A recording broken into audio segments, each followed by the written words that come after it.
আজকের ভিডিওটি শুরু করব একজন দার্শনিকের একটি উক্তি দিয়ে।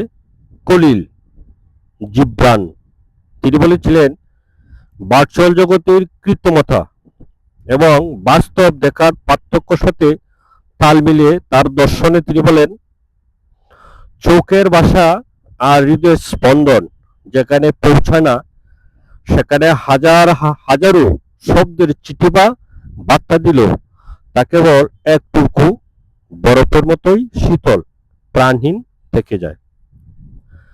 আরেকটি আধুনিক উক্তি আছে, মোবাইল ফোন এমন এক অদ্ভুত আবিষ্কার যা হাজারো মাইল দূরে থাকা অচেনা মানুষকে চোখের সামনে এনে দেয়, আর চোখের সামনে থাকা সবচেয়ে কাছের মানুষটিকে হাজার হাজার মাইল দূরে সরিয়ে দেয়। ঠিক তাই আজকে আমরা এই আধুনিকের এই আধুনিক প্রযুক্তির যে সবচেয়ে সেরা আবিষ্কারী আমরা বলতে পারি, এই যে মোবাইল ফোনটা দেখতে পাচ্ছেন, আমরা আসলে আজকে এটা নিয়ে কিছু কথা বলবো আপনাদের সামনে। এক সময় ছিল যখন আত্মীয় স্বজন, পাড়া প্রতিবেশী সবার সাথে আমাদের যোগাযোগ হতো সরাসরি, সুখ দুঃখের গল্পগুলো হতো মুখামুখি বসে, মানুষের গলার আওয়াজ আর চোখের ভাষায় যে মায়া ছিল তা সম্পর্কগুলোকে লোহার মতো মজবুত আর শক্ত করে রাখত। কিন্তু আজ আধুনিক জীবনে মোবাইল ছাড়া আমরা এক মুহূর্ত কল্পনা করতে পারি না। এই যে আমার কাছে যে মোবাইল ফোনটা দেখতে পাচ্ছেন, আজকে এটা ছাড়া আসলে আমরা আধুনিক জীবনের কথা আমরা চিন্তাই করতে পারি না। এই মোবাইল দূরকে কাছে টেনে এনেছে সত্য, কিন্তু আমাদের চোখের সামনে থাকা মানুষগুলোকে ঠেলে দিচ্ছে বহু দূরে। এই মোবাইল ফোন একই ছাদের নিচে, একই টেবিলে বসে আমরা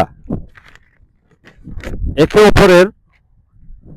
অপরের মতো অচেনা দ্বীপের মতো সরাসরি দেখা না হলে যে সম্পর্কের মতো শক্ত তো মোবাইলের অতি যোগাযোগ আর সেই প্রাচীরের ফাটল ধরাচ্ছে। প্রকৃতি ব্যবহার করুন, কিন্তু প্রযুক্তি যেন আপনাকে ব্যবহার করতে না পারে। মেসেজের নীল রঙের লাইক ইমোজি কখনো সরাসরি জড়িয়ে ধরার উষ্ণতা দিতে পারে না।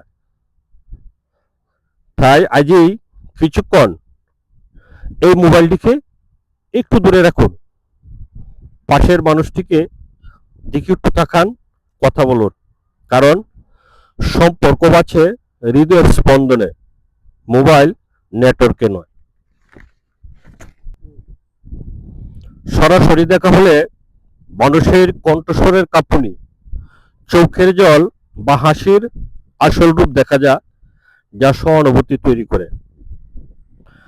আপনাদের ফ্রেন্ড লিস্টে হয়তো 1000 জন আছে, কিন্তু দিন শেষে আমরা যখন একা হয়ে পড়ি তখন বুঝতে পারি সরাসরি এসে পাশে বসার মতো মানুষ বড্ড কম।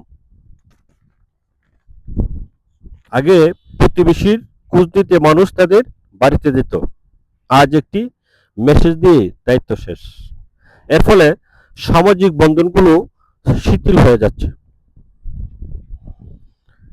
আমি আমার দর্শকদের উদ্দেশ্যে বলবো, যারা দেশ এবং দেশের বাইরে আমার ভিডিওটা দেখবেন তাদেরকে বলবো, ভার্চুয়াল দুনিয়ার লাইক কমেন্ট সাময়িক আনন্দ দিতে পারে, কিন্তু জীবনের শেষ দিনগুলো স্মৃতির পাতায় কেবল মানুষের মুখগুলি জমা থাকে, মোবাইল স্ক্রিনে নয়।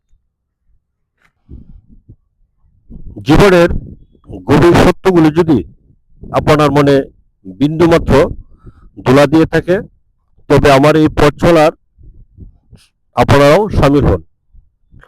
জীবনকে সুন্দর করার এই যাত্রা আমার সাথে থাকতে এখনই আমার চ্যানেলটি safa.com সাবস্ক্রাইব করবেন, এই আশা আমি রাখছি। আপনার একটি সাবস্ক্রিপশন আমাকে নতুন নতুন ভাবনা আপনাদের সামনে আসতে দারুণভাবে অনুপ্রাণিত করবে। পাশে থাকুন, চারপাশে মানুষকে ভালোবাসুন। আল্লাহ হাফেজ।